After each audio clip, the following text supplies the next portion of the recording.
के जाइए, गंगा जी के तट पर जाइए। पहले के लोग बहुत सारे नियम का पालन करते थे, पर आजकल मॉडर्न जमाना है ना, और आजकल वो रील का भी टाइम है, तो कहाँ कोई इतना नियम देखता है। भैया बढ़िया रील बने, बढ़िया वहां तक चलो, कम चलना पड़े, कम परिश्रम करना पड़े, गंगा जी भी नहा ले, बढ़िया एंजॉयमेंट हो जाए। कुछ दूर पहले वाहन का त्याग कर दीजिए, चप्पलों का त्याग कर दीजिए, नंगे पांव श्रद्धा भाव से गंगा जी के तट पर जाइए। और कई लोग क्या करते हैं, जाते ही सीधा गंगा जी में कूद जाते हैं,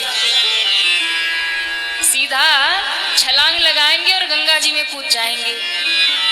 ये भी बहुत बड़ा अपराध है। वो माँ है, सबसे पहले गंगा जी को प्रणाम करिए, उनका जल लेकर के मस्तक पर डालिए, उन्हें प्रणाम करिए और प्रणाम करके मिन्नतें करके कि माँ हम आपकी गोद में आए हैं, हम आपके द्वार पर आए हैं। जैसे माँ अपने बालक को निर्मल और शुद्ध कर देती है, माँ मैं भी मलिन हूँ, तेरा ही बालक हूँ, तेरे द्वार पे आया हूँ, अपने जल से मुझे निष्पाप और निर्मल कर देना। प्रणाम करके फिर गंगा जी में प्रवेश करिए। और देखिए, जब आप गंगा जी में पांव रखते हैं ना, तो गंगा जी में पांव रखते ही आप विष्णु हो जाते हैं। जैसे ही गंगा जी के भीतर प्रवेश करते हैं और उस जल से आप स्नान करते हैं, उस जल को हाथ में लेकर के जब भगवान को अर्पित करते हैं, आप ब्रह्मा हो जाते हैं। और उस जल में जब आप डुबकी लगाते हैं, आपके शीश में जब गंगा जी आ जाती है, तब आप उसी समय महादेव बन जाते हैं। इसलिए तीर्थों का महत्व समझिए, गंगा स्नान का महत्व समझिए। गंगा जी में कभी भी बिना स्नान किए नहीं जाना चाहिए। भले ही वहां जाके नहाना है, फिर भी घर से नहा के जाइए, घर से स्नान करके जाइए। ऐसे नहीं कि सो के उठे और डायरेक्ट गंगा जी में प्रवेश कर गए, नहीं। अब जो निकट रहते हैं वो ऐसे अपराध कर ही देते हैं, तो ऐसे लोगों का गंगा जी कभी उद्धार नहीं करती और पाप और चढ़ जाता है। तीर्थों में जाकर यदि नियम का पालन नहीं करेंगे तो अपराध और चढ़ जाएगा, पाप और चढ़ जाएगा। इसलिए गंगा जी जब जाइए तो महाराज उन्हें प्रणाम करके प्रवेश करिए,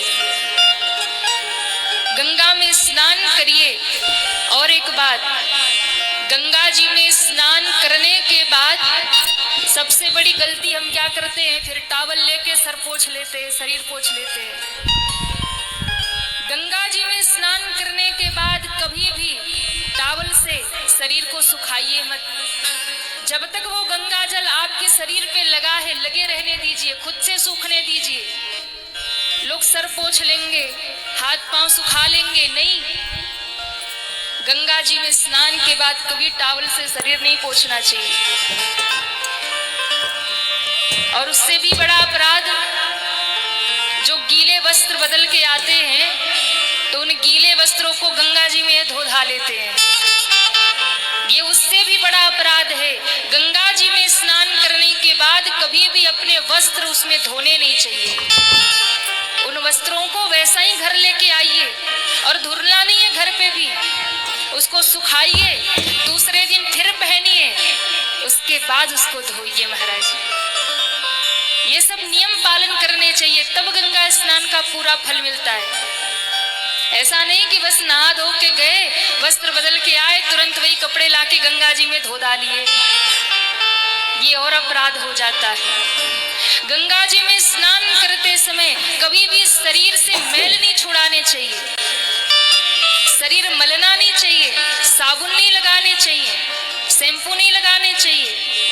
इन सब बातों का विशेष ध्यान रखना चाहिए और शुद्ध भाव से, निर्मल मन से भगवत नाम जप करते हुए गंगा जी में स्नान करना चाहिए। जब तक आपके वस्त्र गीले हो ना, उसी गंगा जी के तट पर खड़े हो करके, गंगा जी में बैठ करके गुरु मंत्र का जप करिए, भगवत नाम का का जप करिए और जब गंगा जी में बैठकर मंत्र का जाप करते हैं तो आपका मंत्र भी सिद्ध हो जाता है और उसका अनंत गुना फल प्राप्त होता है। इन सब बातों का विशेष ध्यान रखिए जब गंगा जी स्नान करने जाइए। और अभी तो कुंभ लग रहा है ना, महाकुंभ में जाएंगे लोग, बहुत सारे अपराध कर बैठेंगे।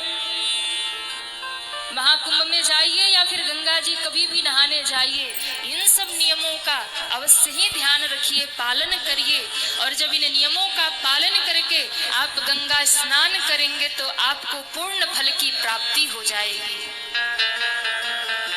कुछ न कुछ वहां गंगा के तट पर दान करिए।